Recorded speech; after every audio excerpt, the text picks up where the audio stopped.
هذه ليبيا وهؤلاء رجالاتها.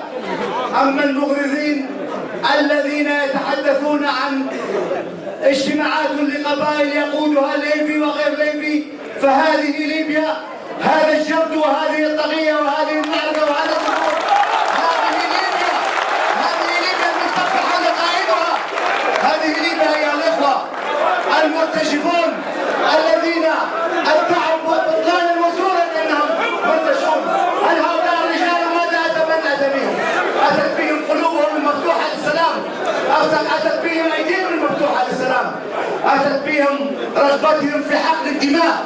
هؤلاء هم رجالات ليبيا، هؤلاء الذين لم يبيعوا ولن يبيعوا، هؤلاء الذين اشتروا الشهاده، هؤلاء الذين قالوا لا للاستعمار، لا لتقسيم ليبيا، لا لا لا والف لا لكل من تسول له نفسه بالاساس وبوحده هذا الوطن. نعم اخوتي، هذه ليبيا الحقيقيه التي لا يعرفها اشباه الرجال. هؤلاء الرجال لا يعرفهم اشباه الرجال من قطر والامارات وساركوزي وغير ساركوزي. نعم، هؤلاء رجال ليبيا الذين سيتحركون وقلبهم ممتلئ بالسلام ويديهم مفتوحة للسلام. فأين الذين يحاولون تدبير الغدر؟ أين هم من هؤلاء؟ الله أكبر، تكبير تكبير تكبير، الله أكبر.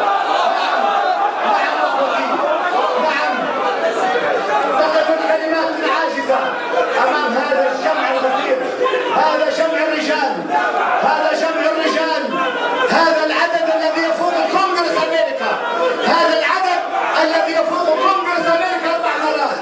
نعم، كونغرس أمريكا 500 نفر، وأنتم رجال أتيتم من كل حدب وصوب لتقولوا لا للتقسيم، لا للاستعمار، لا للتدخل الأجنبي. نعم، فلتقصفوا طائرات الأطلسي، ولكن لا تستطيعوا قتل إرادة هؤلاء الناس، لا تستطيعوا قتل كرامة هؤلاء الرجال. إنهم رجال ليبيا الذين يعملون شحنة العاطفية والانفعالية ليتحرك ونقول كلماتنا. نعم، هذه كل القبائل، هذا هو النسيج الذي حاول المستعمر أن يلعب ويعبث فيه، هذا النسيج شرقا وغربا وشمالا وجنوبا ووسطا. حاول المستعمر أن يختشه فلم يستطيع، لأن هؤلاء الرجال امتداداتهم وامتدادات جذورهم في الأرض سوف لن تقتلع ولن تقتلعها طائرات الأطلسي، ولن يقتلعها التوماهوك والكروز. سيظلوا بإذن الله على العهد وعلى الوفاء وعلى الدرب، وهم وراء قائدهم وبه وله ومن أجله. نعم، إذا كنتم تريدون معمر القذافي أن يرحل